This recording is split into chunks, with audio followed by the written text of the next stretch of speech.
Jay Gunkelman, baby. See, We are live. you can tell sex with a glance, huh? There's the Yeah, man. the man. Yeah, not just any man. It's the man. Is that all there is? Yep.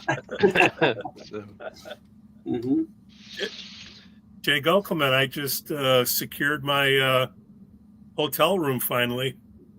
ah, Are you so going this did you time, make Pete? it into the was which of the two hotels that are in town? Uh, Whatever the one where I'm uh, going to bump into everybody in breakfast. Whatever that well, we that one booked is. 20 rooms in each of the two hotels. So, hmm Oh, okay. and there's 80 people. So, we'll see. Well, there's one. There's one that's like 2 miles away, and then there's one that's right there. And hmm I don't know. Yeah, the I one two rolled the miles away dice would and be in another town, but Fremont. drivable. Yeah, Fremont. It'd be Fairfield, maybe. Fairfield, yeah, Yeah, Fairfield. yeah. Fairfield grew around Sassoon, which had a harbor, and the harbor that actually goes back to the early Central Valley grain would be. That's one of the few places that was this far into the Central Valley. Uh, yeah, the Delta, basically just before the Bay Area. So Got that it. they'd be onboarded here and then shipped down to San Francisco. Well, somebody posted a question that I sent to you guys. Joshua, can you check your email and read that thing Yeah. off so we can take care of our fine friend? Yeah. I remember reading it. Here we go. Oh, you sent the email. How specific? Somebody asked about recommendations for one specific endophenotypic pattern, a low voltage slow EG, Yeah. and what medication, if I recall, is what they asked. But it's not that easy. No. Low voltage slow is the low voltage. First of all, can be fast, which is over arousal, and that's easily answered. But this is low voltage slow, which is Yeah. either toxic or metabolic, or a bit of both. Yeah. And you got to figure out what that is and treat that. Now, it could be that your thyroid failed, and you on testing they'll see your T3, T4, TSH. They'll see it, your thyroid's not working properly, and perhaps you've got peroxidase, an antibody for your thyroid. You might have Hashimoto's. I mean, there's a hmm lot of things that can end up collapsing your metabolism. hmm You might have MTHFR genetics, where your body's not responding with methylation properly. You might have a difficult to absorb intestinal tract that doesn't absorb B vitamins, and your metabolism is not being supported. You might have a poor diet, and you could have an electrolyte imbalance. I mean, get first of all to an internist who can tell you what's medically not right if there's a medical issue. And and if it's a low voltage slow pattern, that has to be dealt with. hmm Quite commonly, nutraceuticals may be involved, but B12, for instance, with methylation issues, might even be methyl B12 injection for a senior. Very, very common injection to boost metabolic function. B vitamins end up being the thing that fosters your metabolic function, and hmm without it, B1, B3, B6, B12, those are the big common ones. But without the proper balance, you have problems as well. But B12 is particularly difficult to absorb, hmm and as we get older and older, how much older can you get?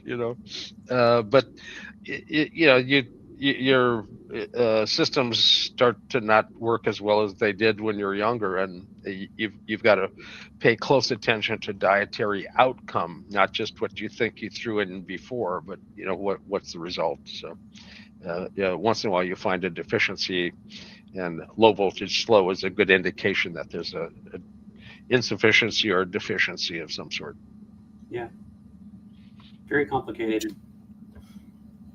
Joshua, how's the COVID fog, man? How's the brain? No, I got COVID out of the way before Susan, apparently. So that always takes me like nobody gets COVID at Susan. no. Well, I Better not. it's a masked environment. So Yeah. So I'm like, I got over it. But I always have this energy drain that lasts, another week or so afterwards. So I'm still in that energy drain fog. Is that what the fog is? I don't know. I think it's just my response. I think everybody has different responses. well, you still have a inflammatory cytokine issue, and inflammation in the brain causes swelling like it would anywhere, and it can't swell out. So it compresses, small vessel compression, ischemia, and that's the brain fog. Yep. And extra sleep is kind of what I do. I think I'm sleeping 2 hours extra than I normally do, but it just takes time. So yeah. What's the difference? Hyperbaric helps. Yeah. Oh yeah, I'm gonna go buy one of those, by the way. I have a small one, but I want to get a hard After the fact. Yeah. I do have a 1.3. I should just use the 1.3, but I want to get a 2.0 pressure chamber. What's the difference between brain fog and a hangover? Well, a different form of ischemia. They're both ischemia, right? One is self-induced, and the other one is perhaps accidental. So. Well, what are you but doing to get rid of a hangover, the pounding headache that you get with a hangover is in fact ischemic. It's a small vessel problems from, burning it a little bright the night before. Mm-hmm. Like we're going to do in Susan City? Well,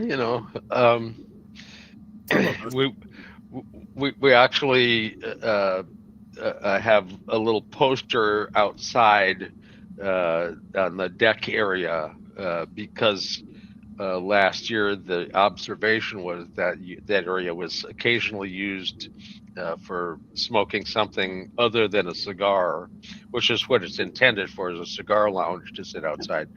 So we've got a big poster with a leaf with a no sign, and it just says at the bottom, it says "Take a walk." So there's trails, right? Step out. Don't get this liquor license, which they have there, jeopardized by people. So it's a social club. They've got yachts, and they have dinners, and they rent the place out for little social gatherings. And but we book it for 3 days straight, and that's kind of an odd circumstance for them, but it pays their taxes. So it's a really good rental for them, and the staff that staff it kind of enjoy it. So it's a popular one for the staff. We're apparently funny. Yeah. And our jokes are good too. Yeah, this will be my first year going without family, so I think it'll be a different experience for me. I'll have to socialize. Oh, me and you, Joshua. Yeah. Oh, yeah. Definitely, Pete. For sure. So question, because nobody's asking a question, which forces me to come up with a question. Hint, hint, hint. This our population isn't growing. It's going down. Is there something going on mentally that we're not having as many children as we used to, Jay? There's an inverse relationship between education and birth rate, for one thing, and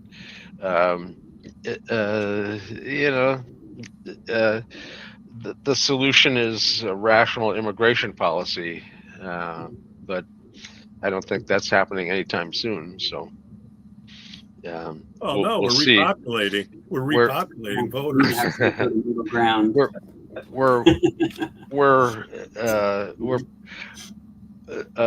The world has a reasonable population level now. and distribution may be altered some, but we've got enough folks. There was I don't one know, study Jay. Europe's going down. We're going down. Asia's going up. Well, Have you ever been to India. Europe? Have you ever been to Europe? I mean, it's pretty densely populated, don't you think? So, that they're finding difficulties filling some job slots, and so are we. But then we're throwing out H-1B visa people too. So good luck filling There we jobs. go. There we go. There was one study that showed that the relationship of birth rate actually dropped in proportion to where they distributed essentially smartphones. So it started in 2007 and spread out from distribution of smartphones. And that kind of makes sense if you think about it. Well, that's what I'm saying. Mentally, is the porn screwing it up? There's also across time a hormonal change in the environment. There are estrogen-like chemicals that end up dropping the sperm count. So the fertility rate, you've got to actually produce some sperm to have a kid, you know. So having that kind of a negative impact is quite striking. Yeah, it's a messed up book on it, Estrogeneration. It's on microplastics. It'll break your heart. Oh, add it to the list. Hey, Jahan, one of our regulars showed up. Would you be willing one more time to try to explain why bipolar montages make sense? I see how a point to reference works, but how do two active points work, Jay? Every EEG has two active points and a ground. You know, I mean, that's how an amp works. They're differential amps. They're going to show the difference between two spots. And you have to pick your spots carefully or it won't make sense.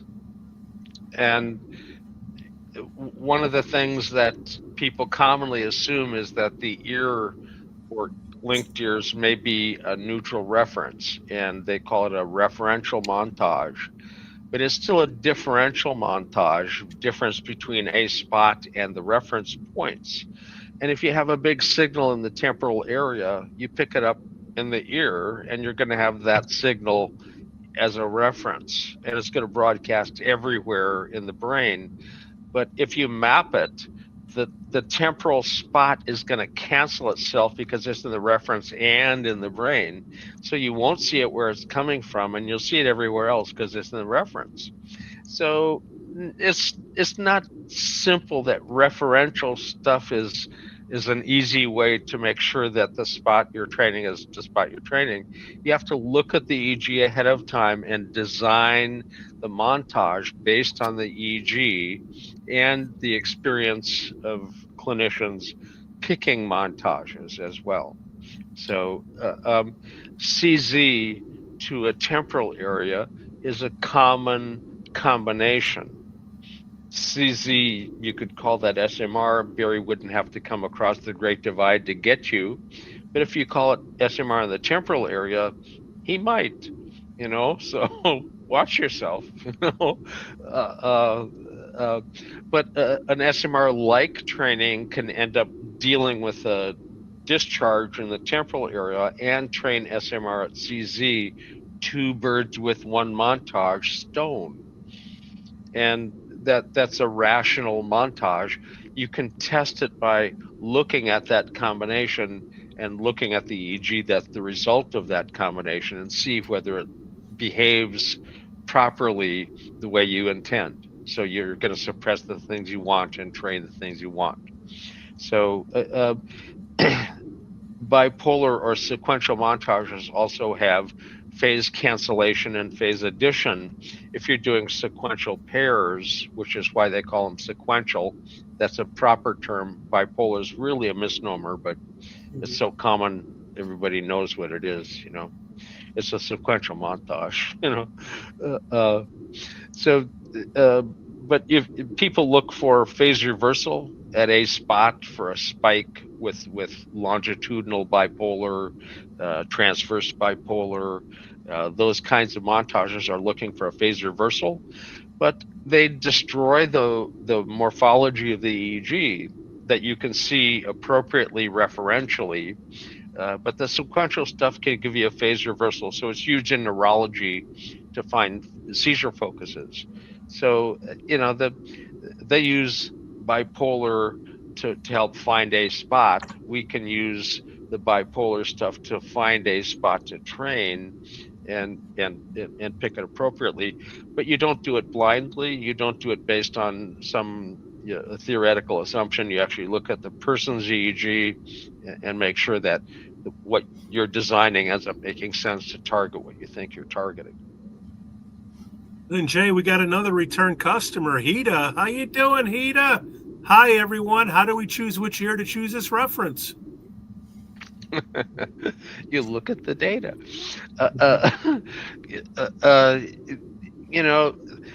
It depends upon what you're intending to use it for. And sometimes the ear is an easy reference to use.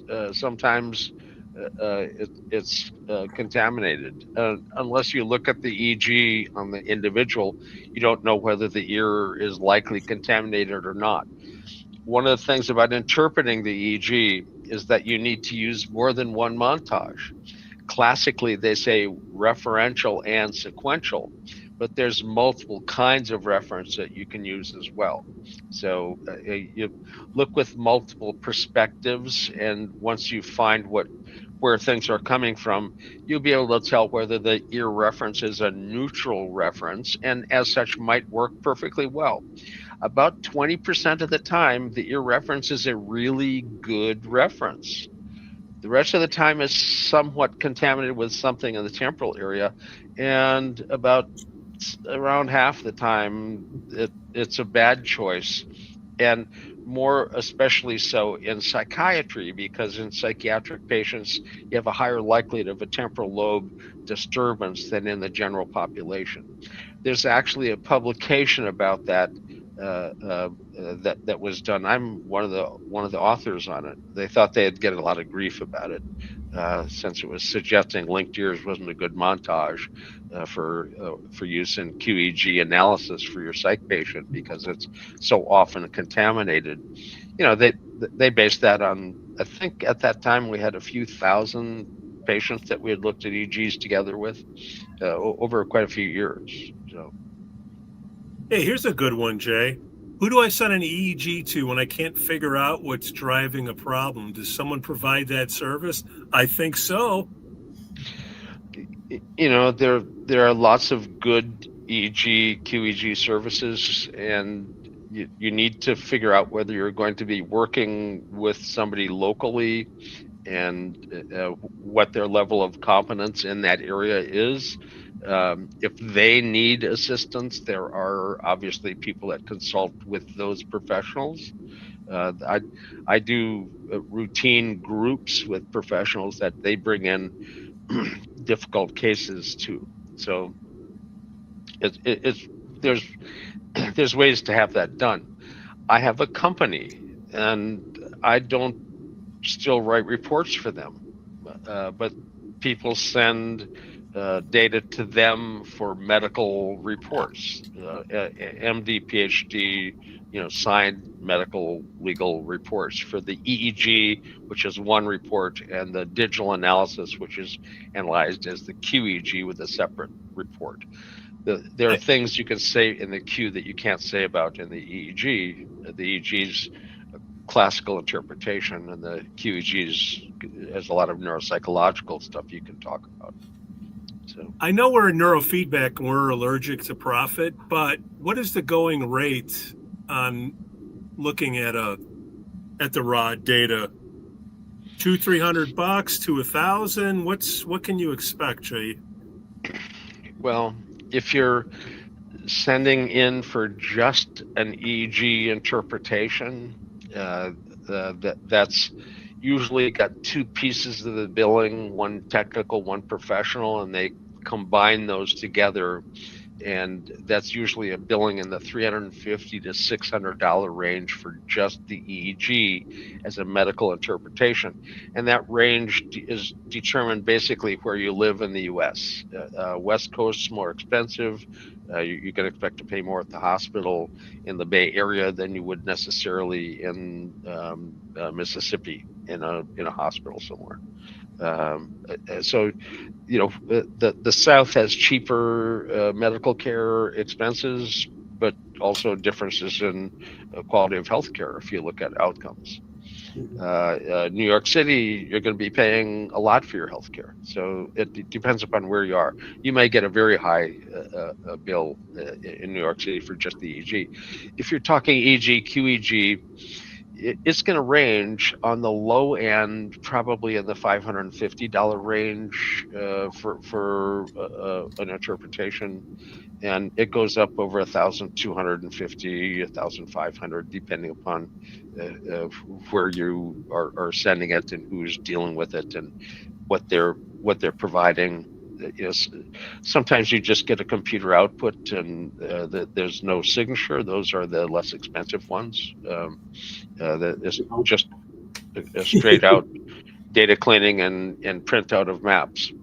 And our the food pyramid, the little thing on the top, our the data level is the base. You can get lots and lots and lots of data. You can create piles and piles and piles of colorful maps and charts and graphs, and that's data.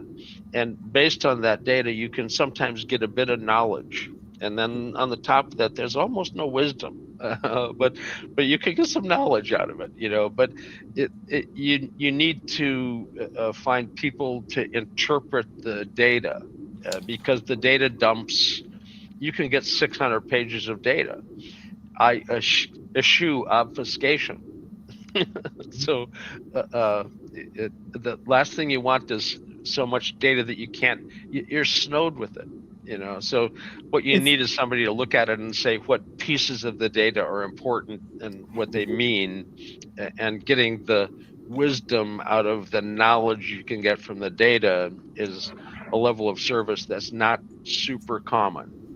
You can find lots of people that have a lot of knowledge, but there's very few that have the high level interpretive skill set.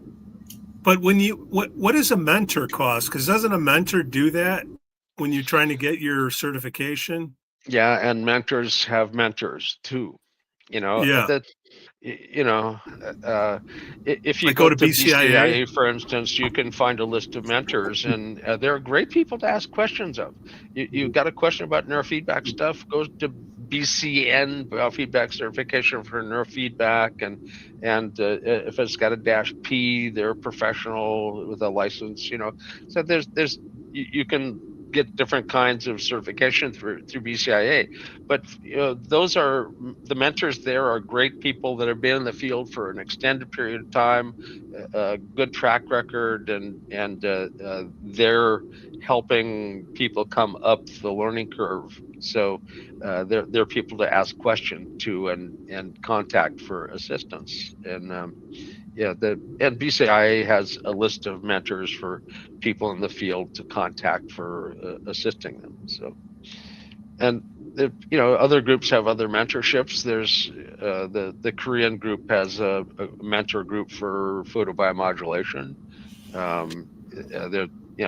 There's lots of groups. So bipolar montage rewards train up a frequency band at both active spots, but it somehow also reduces coherence?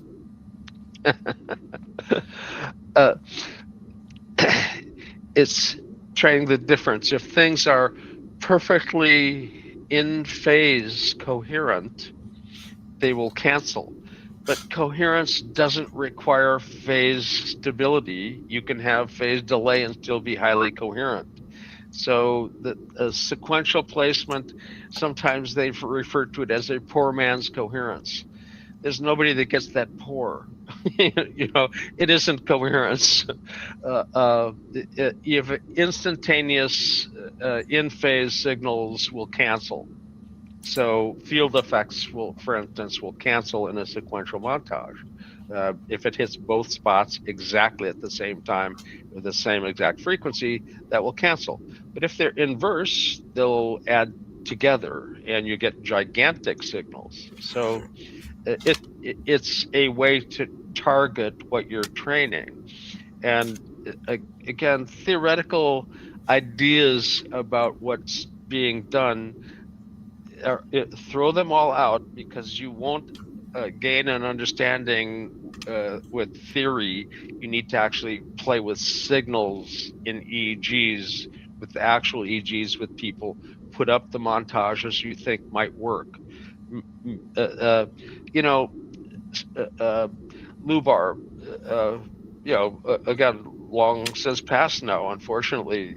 In the early Clinical Corner column, they asked him, Corey Hammond, in his Clinical Corner column, asked Lubar, okay, you sometimes train beta at FC to linked ears, and sometimes FC to PC, or FC, which one's best?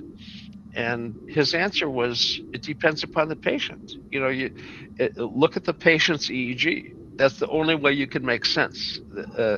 Theoretical sinusoidal imaginary waveforms that you imagine passing through amplifiers. That's a theoretical discussion. It's not reality. Look at real EEG and look at actual EEG from real people. Make the montages, see what they yield, whether they target the signal you're intending to target or not. If you're trying to create SMR, you better have one of the electrodes in the central area. You might have to go to a linked ear reference, or one side ear, other side ear. You might pick a surface electrode on the surface of the brain and have it be a sequential placement as opposed to a referential placement. But only the patient's EEG is going to tell you what's right. No book. You can't look it up in a book and find out what's right for your patient. You got to look at their EEG. How do you train up alpha without getting spaced out, Jay?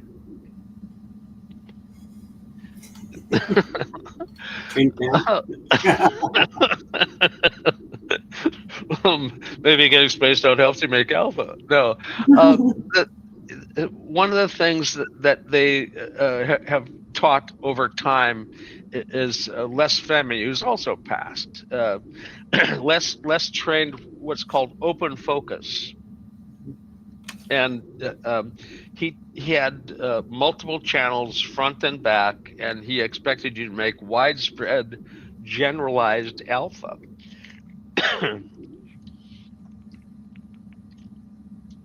My apologies for the diabetes insipidus. My apologies Water for goes the through me rapid so fires. fast. I drink about 1 liter an hour to stay level. I'm trying to catch up here. No, we've been cramming everybody's trying to take advantage of this time, Jay. This is precious. This is scarce. Well, I try not to die in public. It's just too embarrassing. We'll edit it out in post. Literally. So where was I before I had to guzzle so much here? So the question was, how do you train up alpha without getting spaced out? Okay, so Les Femi trained 5-channel phase synchronous widespread alpha, diffuse projection system alpha, and that state is possible with your eyes open. You can create a widespread alpha with your eyes open, but you can't be focused. If you focus on something, that's gone. Salience network kicks in central executive network. Your brain is going, what is it? Where is it? And that's active, and that's not a resting state. Your default mode network's not on. So if you don't have something salient and you let your focus open, the default mode network can light back up. Some people would suggest it's like a drowsy state or a highway hypnosis. Let me ask Joshua a question here. You have to have a wide open focus. You can't be trying to dissect what's coming in. You just have to have an open focus, and he trained that. Yeah, that's a lot of people reference. Jay, it's very good work. So bipolar montage rewards train up a frequency band at both active spots, but it somehow also reduces coherence? ? Joshua, you get the first pick, and we'll let Jay come in and close it. So generally, the brain does change as frequencies move through the brain. There's even a study on sensory motor rhythm, how healthier sensory motor rhythm is actually desynchronized across the sensory motor strip. So I'm not saying that that's a rationalization for that being a good thing. I'm just saying that it may not be all bad. Okay. And there is going to be changes from frequencies from location of patient in the brain. The only thing that's going to be, the same in terms of coherence across the cortex is probably going to be artifact or muscle. Artifact. So I'm not so sure if the field is as concerned about that. I'd like to hear Jay's thought on that, though. If you're training SMR from the central motor strip and your other location is in the temporal lobe, the frequencies you're training there are in the SMR frequency range, but that's not SMR. SMR is a sensory motor rhythm. It has a specific thalamocortical generator, and it's a specific rhythm, and that can help stabilize the brain and stop seizures. Now, in the temporal area, if you pick that as a reference point, that's the fast edge of alpha. And Niedermeyer said 11 to 16 is fast alpha, and 12 to 15 is part of that fast alpha. Your co-host Sky says hi. Co-host. So is that the Amazon guy? Well, there's a delivery. Renita's here, so she'll handle the delivery. Anyway. Do you have? Actually, I think she may have. I may have to step away to receive a delivery here. Yeah, go ahead. My apologies. You're good. Here, I'll ask this one here. Yeah. Here, all right. I muted Jay. Do you think this might be Jay's question? Do you think less famous mental instructions are significant, or was it mostly alpha coherence? But here's Anthony saying he has a big problem with less famous meditations because they generally raise frontal and temporal F. Something that is usually associated. I don't know how the actual feedback was produced. I've not used the open focus system, and they're out there for sale. Yeah. Jay can reference it, but I do believe that there's generally a different methodological approach with state training versus network training. And state training tends to give feedback differently. I'd love to know if Jay has a thought on that. It's a valuable concern that I would make if I looked at the original QEEG data, but it's not always as bad as it sounds. Jay, we had some questions about Les Fehmi's system and how it trained them to have that open focus. Did that pose any regular risk for people to produce more frontal alpha than they needed, or was that optimized to train states in some way? It was an eyes open alpha presence that was a diffuse projection system alpha, not just alpha at the back of the head. Mm-hmm. And that state is an open focus, and that was useful. Mm-hmm. They did couple counseling, mm-hmm. and if both people held the open focus, nobody was like engaged with resistance or aggressiveness. I mean, you would break up the alpha pattern mm-hmm. if you responded negatively to something that was being discussed. So mm-hmm. it was a way to have an open focus within a dyadic relationship with a counselor present. And Les Fehmi and Susan Shore, mm-hmm. I think Susan may still be in the Princeton area, but they did fabulous work, and it was state-based work. as opposed to a specific clinical intent. And if you had ADD upfront alpha as a pattern, as a clinician, and Susan wouldn't be trying to do an open focus thing with you, because you'd need some intervention first. It's kind of like the Peniston protocol was a standardized protocol, and it was a big step up from not having EEG training in your addiction outcomes. But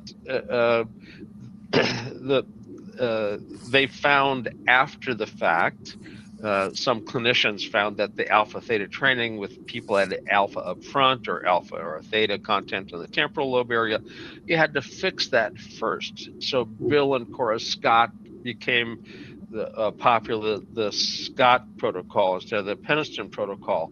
And they intervene with suppression or beta training or SMR training, something to fix the alpha or theta deviation before they do the alpha theta.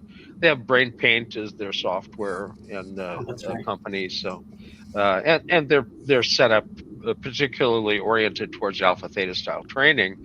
But again, the interventions ahead of time are what fix the deviant frontal or temporal, usually, or sometimes just the alpha frequency tuning. It needs to be looked at as well.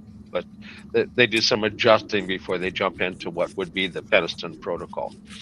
So I will say, Jay, hey guys, and that makes me feel a little better. I hear you that you're saying that they did some preliminary groundwork, stage the ground, and that it's a state-based training. I do still a little bit have an intuition that anything you do habitually, in other words, anything you do, even meditation, I just have a strong intuition that it is conditioning the brain to produce that state more readily. And so that does worry me that people may be doing some increased coherence. It's like pumping iron, Yeah, there you go. You're developing a network, and it may be a little less obvious than building proteins in a muscle, but you fire together, you wire together. You're sculpting your brain function with your brain function. So I like that. Be careful what you think about. The association of doing the training in conjunction with couples counseling is again a good neuron association that I like. As a therapist, I like that combination. That sounds fun. Nice. Yeah. One last thing. Oh, sorry, Josh. To active listening to the partner. Why not? Yeah. So it's reframing or helping them to zero in on something else that they weren't listening to potentially. I could see that. I will say I have seen great effects from people who address their frontal slow waves. It really seems to increase their empathy. And I see that over and over. So I guess I do have a little bit of an intuition that you might be able to achieve that state multiple ways with neurofeedback. And at least the frontal, suppressing your frontal slow waves, if that is a phenotype that you possess, I could see that being more in line with like a long-term treatment outcome. So since frontocentral theta is associated with dopamine deficits, and dopamine is like your happy chemical, doesn't it make sense that you would end up, and your frontal lobe at the anterior cingulate is the affective portion of the anterior cingulate. So getting those areas working better will give you better function in those areas. And that area may be disturbed not just with theta. You can mess up the same behavioral presentation can be granted with alpha deviation or beta deviation. When that spot's not working, it's not working. What it does isn't working. So the symptom might tell you where to look in the brain, but it won't tell you what you're going to find when you get there. For sure. And that makes sense. The symptom will tell you what network, but not what failure mode the network's in. Okay. I like that. We have a question too now from Jahan, two-part. Could you elaborate more on HBOT, hyperbaric oxygen therapy, especially mild HBOT, and also is there an interaction there with neurofeedback? Yeah. I do a lot of that. I don't know if anybody else Cool. wants to jump in. You can. I do a lot of this. I have an HBOT Wow. system. I'm doing a 2-pressure system for our building. And we're going to have Wow. a doctor sign it. We've already got it all worked out. HBOT, it pressurizes just room temperature oxygen, generally condensed at a slightly higher, oxygen percentage than normal. So it makes you a little sleepy. And you generally want to get it at 1.3 pressure or higher. And at 1.3 Okay. pressure, plasma platelets start carrying oxygen, which is kind of the key difference. Plasma platelets Okay. kind of go where they want. They can go in between cell walls. They can go through inflammation.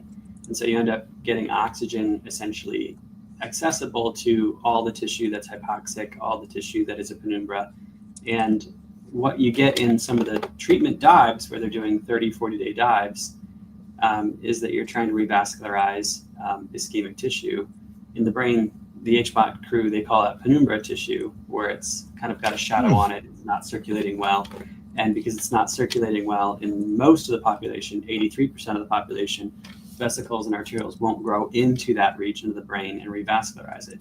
Now, if you pump oxygen into the plasma platelets, it tricks the brain into pushing that construction site forward, and you can revascularize that tissue, and they kind of regain, basically all the tissue that's not dead, but it's not functioning properly. And Wow. A lot of the brain's deficits can be due to tissue that's misbehaving versus tissue that's gone. And so you'd be surprised what you can see. When I first started doing this, we had a guy who couldn't talk, clearly, and couldn't walk. And he was talking with just a slight speech impediment and walking normally. When he was done, I was like, geez, that was Oh my fun. gosh. You're talking about a TBI case that's more than 10 years old. Everybody had given up on all hope. They didn't think there was anything left to happen there. Mm-hmm. So combining it with neurofeedback, it hypernormalizes the EEG. So if you're going to do amplitude training, you want to do it after you've done neurofeedback. There are some protocols like InfraSlow where you can do it after HBOT. But if you're going to do amplitude training, it becomes like maybe do it before you do HBOT, so you still have some targets to work with. Mm-hmm. Otherwise, you won't have a whole lot to work with target-wise. Wow. But again, making that permanent and those integrations can be really, really fun. Some of the migraineurs do really well with both, and they don't see sustained permanent resolution with just HBOT or Okay.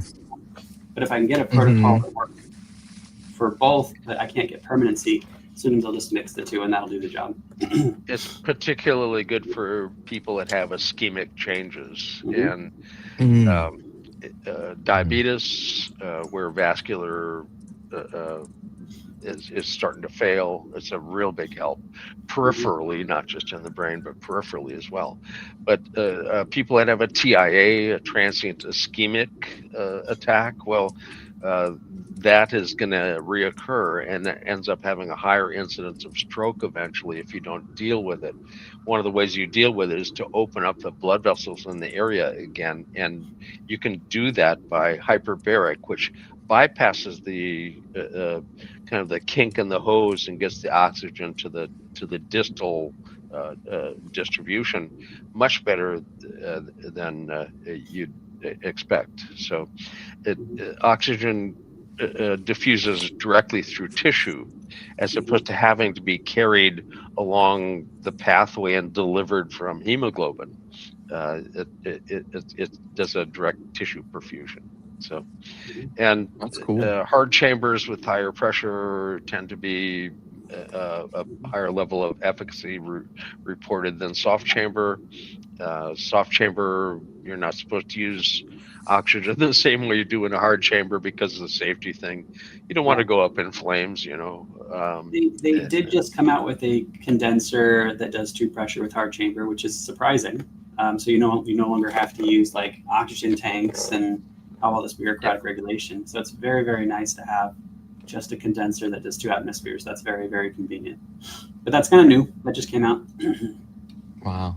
I don't know if this is a question from Lynn. I think I gave this script to an Asperger's kid, and he loved it to get to sleep. I use it to get rid of my headaches quickly. He's talking about, or she's talking about Les Femi meditations. I think so. Okay, Yeah, got which it. is, Got it. I guess, is open focus. Yeah. And then Jahan came back. This is great stuff. Thanks. Yeah. I once heard both Jeff Carmen and Herschel Tuman say that Yeah. HEG did not necessarily increase beta waves, but I have other people say that it does increase beta waves. Depends on what the beta waves are. I got the answer on this one. Go, Jay, go. They're both No. right. Yeah. It depends how you measure the beta. Yeah. Okay. If you measure beta as the magnitude in QEG, you average it across time. Mm-hmm. The beta is going to be very small. It's inherent, 1 over F. Mhm. Beta is going to be small. You don't get big beta, you get little beta. Mhm. And it depends upon how many beta packets happen per unit time that gives you bigger magnitude. They're the same little tiny runts that they were. They didn't get big, Mhm. but the magnitude went way up because they're more density per unit time. You get a little Mhm. burst of it here and a little burst of it here, but now you've got continuous bursting, and the magnitude is bigger, but the beta is still the same size. No increase in beta size, but it got more beta. They're both right. It depends upon how you're measuring it. I got Now, the QEG versus complicated. instantaneous amplitude. We But had the Bucko here, and he was talking about like the I'll just say it, even though clinically I wouldn't use these words with clients. The inflammatory beta spindles, where you've got a lot of like slowing and beta spindles at like F3, F4. You'll see those with like injuries. Those aren't a result of excessive activation. Those are usually low circulation, not high circulation. Now, would density imply an increased frequency of beta, though? Just checking. The density of the beta bursts basically would be increased with the beta training. Usually the beta training is accomplished along with suppression of alpha or theta or all of the above. And quite often faster beta is suppressed. You train beta at 15 to 18 or 16 to 20. You pick a frequency range, but you suppress faster stuff that might be EMG. But you're not doing that with HEG. You're not doing any suppression, correct? No, Yeah. you're increasing perfusion. So I guess I just or, have or a decreasing. I mean, you can train it yeah. up or down. I mean, but your it's perfusion that you're working with. If I can take Jahan's question and synthesize it, is there a danger that I will increase the frequency of my beta to something in the higher beta ranges if I do eat HEG? Will it produce more high beta? I guess high or mid beta. That's a different phenomenon entirely. Okay. Well, he says, I'll just repeat his word for word. So the effects of HEG, question mark?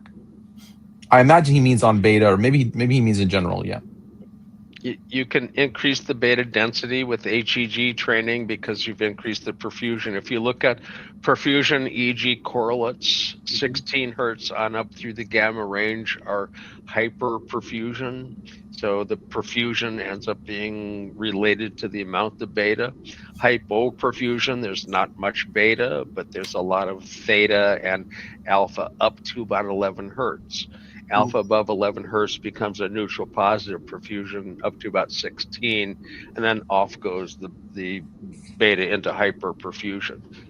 So as they increase the perfusion, they're increasing some beta, but they're not necessarily shifting to a high frequency in the 40 hertz or 80 hertz or something such as that. This Okay, isn't going to be perfect. ripples or something, exotic. Is there a danger of increasing the brain metabolism there? Because I imagine that's what the perfusion is doing. I know traditionally we are suppressing beta waves in many phenotype treatments. Metabolism opens up blood vessels. Your function precedes the vasodilation. I guess you don't vasodilate, although intention can open up a blood vessel in an area. I guess. So you can actually measure intention as a difference in slow cortical potentials, and that's a metabolic aspect of brain function. So coming from an entropy standpoint, my understanding is, at least frontally, you would want more noise and less rhythmic waves. And so is increasing the presence, my layman's understanding is if you see the presence of rhythmic frontal waves at rest, that those regions they're occupied and they're less modular now. They're less adaptable or flexible. So is there a downside to flexibility to having increased beta density there? That would be the simplest way to ask them. What you want to have is flexible control. You don't want to be stuck in beta or stuck in alpha or stuck in beta, stuck in gamma. Nice. You want cortical network flexibility. You don't want to be stuck in anything. And now, you can be stuck in alpha. That's your default mode, and you're stuck in your default mode until your anterior cingulate salience network can turn it off. Once that kicks in, default mode's kicked out by central executive. So the triple networks are three very easy networks to think about. And oddly enough, some of the networks that are identified in that are also named in other practices. For instance, the salience network in this triple network is part of the distress network in pain. But there's nothing more salient than your pain. So same network, different name. Look up online how many networks are there. Good luck. A lot of them are the same network with a different name. So there's a differing opinion depending upon how you look at it. And the same anterior cingulate salience network that you see in an OCD is there in somebody who has pain that they're obsessing about. The problem with that is that it actually amplifies the pain, the sensation. When you focus your attention is the intention to perceive, and you amplify the perception. So, watch what you intend. Jay, another apologies. Unless there's another question, would the increasing of the beta there, the density of the beta, would that cause one of those triple networks to become overactive per se? Maybe more than one would be helpful to one. The maybe questions are really something, aren't they? It's possible and it's probable. It's possible, but you're it's saying not there's a chance. Probable. You're saying there's a chance. That's funny. Could you push it beyond the logical extreme to an being overdone? Sure. Yeah. Most of the people that work with me and we come up with something to intervene that some people might call a protocol, but they're basically just customized intervention. There's a balance. Do this SMR stabilization protocol over here and counterbalance it with this training over here. Yeah. And inhibition and excitation in the brain have to balance, or else you're screwed up.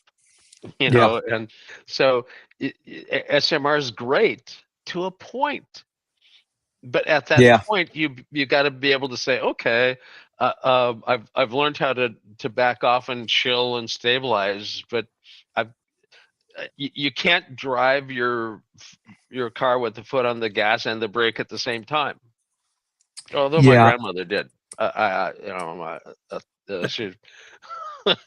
She was the gas stations would wave at her as she squeaked past, So she constantly rode the brakes. So, oh well, you're not supposed to, Trade-offs I can get behind because there's a study on intelligence that I'm looking for now, and it actually found that the most accurate test takers or responders, they were actually slower than the other test takers. So it's almost like, and this may or may not be true, but I think the researchers found that there may be a trade-off there between the speed and the accuracy, which makes sense on some level, I think. Yeah, life has its trade-offs, and the one who's fast and impulsive may be wrong once in a while. That's true. And in business, they actually are looking for somebody who's got a little bit of impulsivity, because you can't be second or third to pull the trigger. Interesting. They actually look for a little bit of OCD, because they want the executive to be somebody who's very focused and make mistakes fast. But a little impulsive isn't somebody who's got a problem with impulsivity. Yeah. They're not making random decisions impulsively, but they can't be so hesitant to make a decision that they're not there at the lead. You've got to. You don't want to be the last one on, because you're. Well, with the exception that you need to. I had a big family. You wanted to be at the table early, Yeah. But what is it? He who hesitates is lost, but only a fool acts quickly. Is like two sayings that are in the Bible, like in the same book. But anyway, but the other thing is you need to correct your mistakes. You were either fast or accurate. Pick two. Yeah, but now we know two of the three. Wavelets are fast and accurate. So if you're paralyzed in business, you never take action, nothing happens. You just have to take action. If you make a mistake, fix it quick. Jay, how do you decide on counterbalance for SMR, and then we'll close up the shop? Well, based on the individual. SMR is a stabilizing protocol, so we're going to usually have to use the salience network in some fashion. So we work at the frontal midline a lot for our counterbalance. Whether we train beta there or whether we just suppress slow content and muscle that might be there, it depends upon what's there. You've got to work with the brain that you've got, and the anterior cingulate might have theta there, what might be something you have to work on anyway. So, all right, Anthony, why don't you talk about your Facebook group, Joshua, your program, and then we'll close out with Jay and Susan. Hey guys, thank you, man, and sorry I was late. I had something go over, but I did just want to. I have a bone to pick with both sides of an issue right now, which is the whole Tylenol and autism debate that's been going on. And you know what? I don't know that I've heard that there's great data on the Tylenol. I guess I want to sidestep that for a minute. There's a group that says that autism is going way up, and they're trying to pin it on a certain factor. And then there's another group, sort of the mainstream group. If you read all these articles that are refuting the administration right now, they say, well, researchers say there's no single reason, but diagnosis rates are going up. So over and over in the mainstream media, I'm reading, the reason autism seems to be increasing rapidly is more to do with diagnosis rates. However, my caveat with that is it's a Johns Hopkins study, but there's many studies that I've posted and shared on this podcast that say the same thing, which is obese mothers are 3 to 4 times more likely to have an autistic or ADHD child. And I've said this before, but it's just so striking to me. In all of these mainstream articles, not a single researcher or medical professional is mentioning this connection. I had never heard it before, and the research is there. And one last thing, I was talking with Jay this weekend.